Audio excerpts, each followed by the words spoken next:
If you are in trouble how to download ISO file of Windows 11 25S2, I am here to guide you. First connect with internet, and after open your browser and type here Windows 11 ISO file, download. Just hit enter and click the first link. Scroll down, here you can find out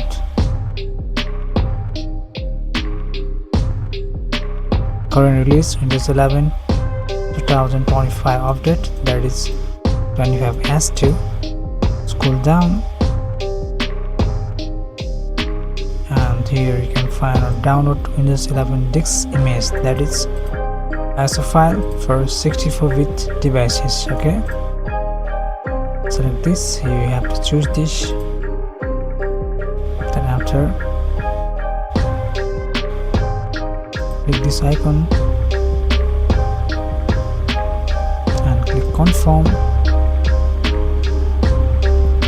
validating your request. Then after choose here, and here you have to choose English United States.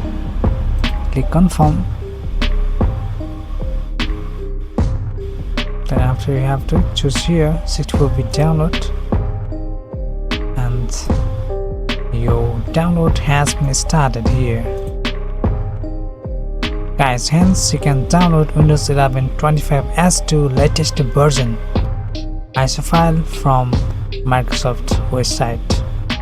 Okay, if you like this videos, then don't forget to share, comment, subscribe my channel. Thanks for watching. See you in the next video.